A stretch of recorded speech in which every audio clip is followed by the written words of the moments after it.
The one that's being talked about? Yeah, Harris, it is, actually. And thanks for having me on the show, too. No, absolutely. Let's get into where we go from here, because what Democrats, some of them are saying with this move to take some action with aid, as I understand it, is there should be punishment for not allowing these women to come into the country as elected leaders in America. Why? That's absolutely ridiculous. Pretty much everything that they said in their press conference was an absolute lie. I mean, they said that they were denied because of their faith. I mean, that's crazy. Israel allows Muslims to transition their borders all the time. In fact, there are 6 Muslims on the Knesset right now, serving in the Israeli Knesset. So that was just one of many lies. Many others. This, grandmother visit and the tears. She hadn't visited her grandmother for 13 years prior to this. I mean, if she really wanted to go see her grandmother, she would have gone. And then when Israel gave her the choice, gave her the opportunity, and said, look, if you just don't, get over there and incite stuff while you're in those territories, you can go. And she said, oh, no. Obviously, she hates Jews more than she likes her grandmother. Obviously. Yes. Oh, my goodness. The nugget that I took away, though, the 6 people of different faith, you said Muslim faith, on the Knesset. That never gets talked about. Never talked about. They can vote. They can serve in government. There are 12 Arabs in the Knesset right now, and 6 of them are Muslims. Okay, I gotcha. Let's move on to Rashida Tlaib dismissing criticism of Mitfa. And I'm hoping, I think I'm pronouncing it correctly. That is the group that was going to sponsor the trip, which has a long record of anti-Semitic rhetoric. Let's watch, and then I'll get your reaction. Okay.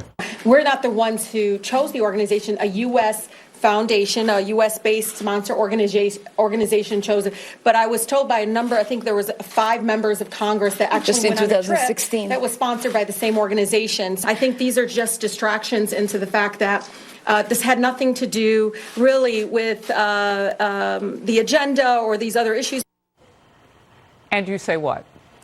That's very dishonest, Harris, and I hate to be the person to bring that out, but that is just absolutely dishonest. The organization that sent us to Israel was a bipartisan organization. Steny Hoyer was on it, as was Leader McCarthy. Both leaders went on this. There were Republicans, there were Democrats.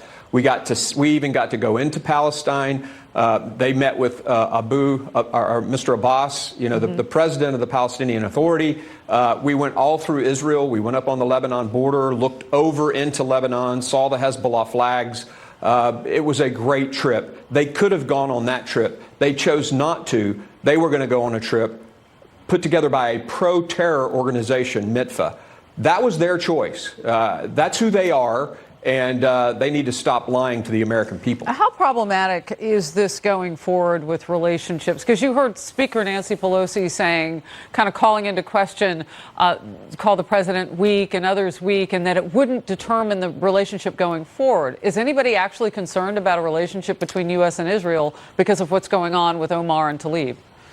I don't think so. I mean, I think this is ripples in the Democrat Party. Our alliance with Israel is incredibly strong, and that was one of the things that I got a real appreciation for on my trip this time. We share intelligence information. We share cyber security capability, something that's very interesting I found out on this trip. Israel is number 2 in the world for cybersecurity companies, and if you do it per capita, they're number 1 in the world for cybersecurity. I mean, it's an unbelievable country with freedom that has brought about prosperity. Companies like Waze, a program or an app that I use all the time traveling around, that company is from Israel. There are startups coming out of there left and right, and it's simply because they adhere to those values that we do. Freedom. Freedom allows the ingenuity of people to be released.